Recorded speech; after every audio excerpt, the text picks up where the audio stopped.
For 12 years, our nation was afflicted with hear nothing, see nothing, do nothing government. The nation looked to that government, but that government looked away. And my friends, powerful influences strive today to restore that kind of government with its doctrine that that government is best which is most indifferent to mankind.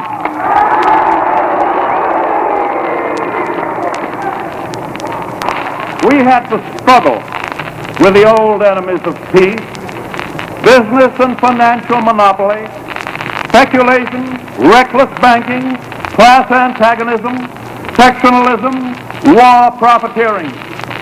They had begun to consider the government of the United States as a mere appendage to their own affairs. And we know now that government by organized money is just as dangerous as government by organized mob. Never before in all our history have these forces been so united against one candidate as they stand today. They are unanimous in their hate for me, and I welcome their hatred.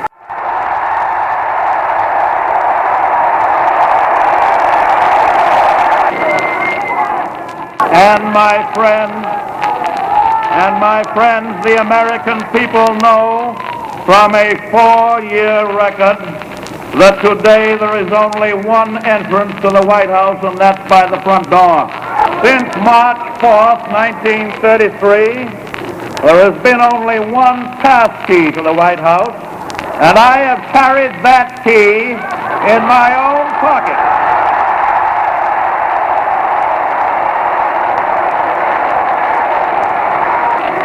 It's there tonight, and so long as I'm president, it's going to remain in my pocket.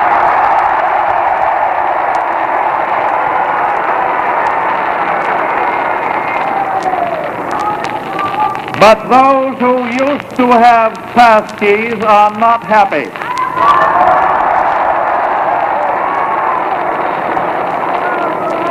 Some of them indeed are desperate. Only desperate men with their backs to the wall would descend so far below the level of decent citizenship as to foster the current pay envelope campaign against America's working people.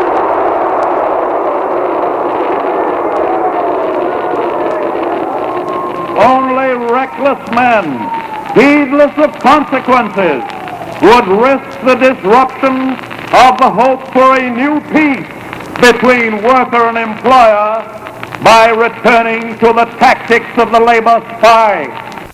And here is an amazing paradox. The very employers and politicians and newspapers who talk most loudly of class antagonism and the destruction of the American system now undermine that system by this attempt to coerce the votes of the wage earners of the country.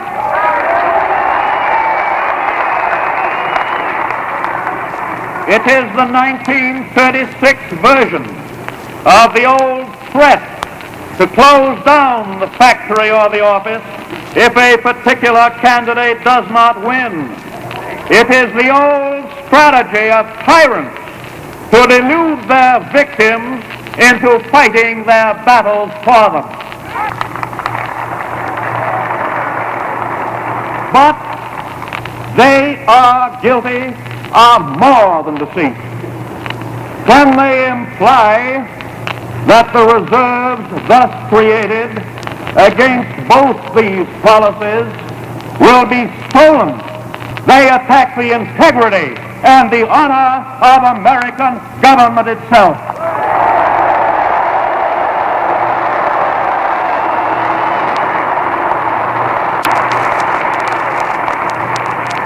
Those who suggest that are already alien to the spirit of American democracy.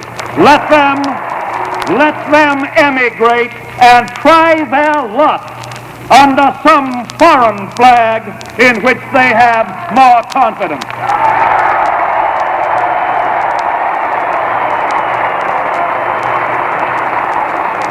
And our vision for the future contains more than promises.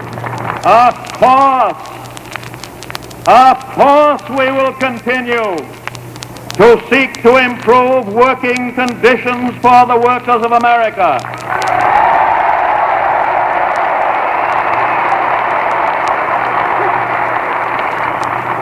To reduce hours that are overlong. To increase wages that spell starvation. To end the labor of children and to wipe out sweatshops.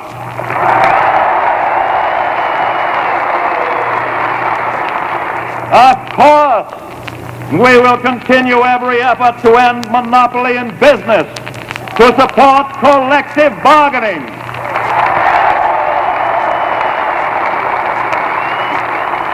to stop unfair competition and to abolish dishonorable trade practices.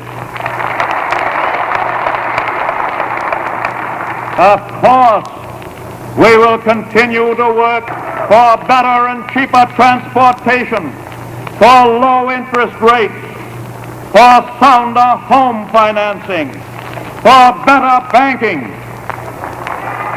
for the regulation of security issues, for reciprocal trade among nations,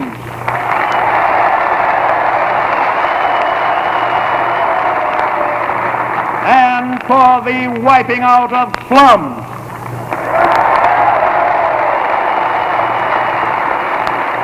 Of course, we will continue our efforts.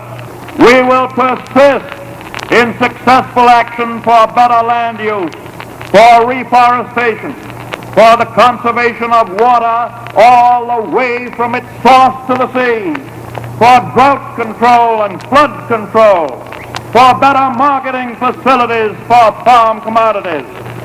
Of course, we will provide useful work for the needy unemployed because we prefer useful work to the pauperism of the dole.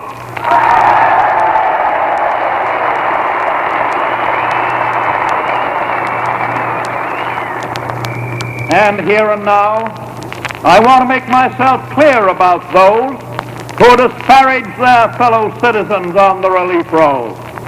They say that those on relief are not merely jobless, they say that they are worthless.